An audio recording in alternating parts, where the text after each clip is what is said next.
Hi, I'm Tim. Welcome to our channel and thanks for logging on. If you enjoy these videos, do me a favor and subscribe to our YouTube channel right here at Watchbox Reviews. I'd really appreciate it, and I promise to update daily.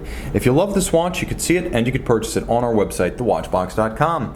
And today we are discussing a lovely 1997 Basel debut. This is the Omega Dynamic Chronograph, also known as the Dynamic III. The third series of watch since the 1960s to wear the Dynamic name. This one is a lovely stainless steel 38mm automatic no-date chronograph designed to emulate the dial style and charisma of World War II timepieces issued to the Royal Air Force of Great Britain. Now, the timepiece on my wrist is easy to wear. My wrist 16 centimeters in circumference, whereas the 38mm watch quite easily. It's not a big watch. Neither is it a thick watch. In spite of the modular complication, only 12.8 millimeters thick and a lovely constrained 45.2 millimeters from lug to lug, so you can easily wear this watch on a wrist as small as 13 centimeters in circumference. It is an excellent unisex option.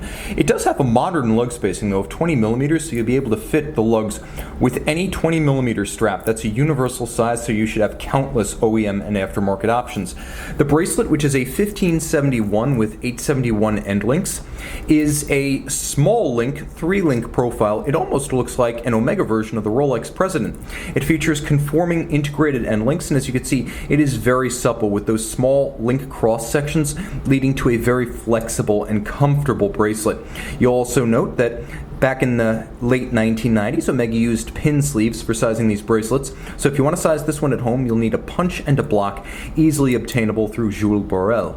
You'll also appreciate that fine adjustment can be made without a punch and a block, and nothing more than a strap tool, as there are spring bars that allow you to relocate within the 5 spare divots. At any given time, you will occupy 1 and have 5 empty, so you have 5 alternative sizing points for changing the anchoring station within the 6 holes of this bracelet.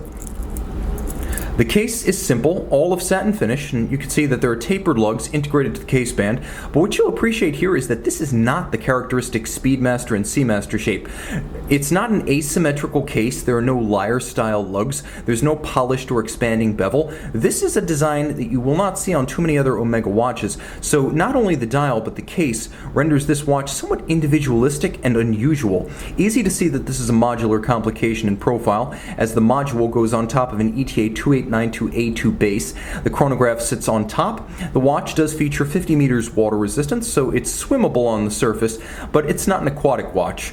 The timepiece is more of an aviator's timepiece, as it cops the look of a World War II pilot's chronograph or pilot's tool-style watch, and that starts with the form of the railroad track outboard, the intermediate Arabic numerals outboard of each of the numerals, the specific font chosen for the numerals, the broadsword hand, the no-nonsense white on matte black base, and here's a feature that really evokes the 40s and 50s like none other. But if you take a close look at the minutes register for the chronograph, you have the long distance hash marks for 3, 6, and 9 minutes, because during that period, long distance phone calls were billed in a stepped fashion. Every 3 minutes they would step up. So this was used for monitoring your long distance phone calls and keeping things within budget. There are small tracks outboard of the registers to more easily read the minutes or the constant seconds,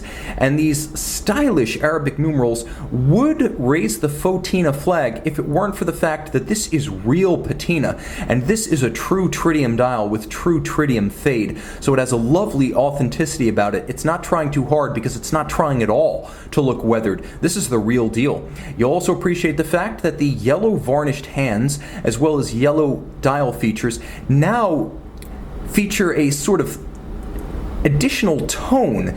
You have the cream or peach of the numerals and the hands, you have the yellow of the varnish, you have the black of the dial, and you have the white of the printing, giving this watch a truly unique appearance inside and out for a modern Omega watch. Underneath the case back, Omega caliber 1138. I mentioned it's a modular complication, 45 joules automatic winding. There is a vertical clutch system for the chronograph, and then there is an ETA 2892A2 base movement. 50 meters water resistant, beats away at 28,800 vibrations per hour. It does feature a stop seconds functionality.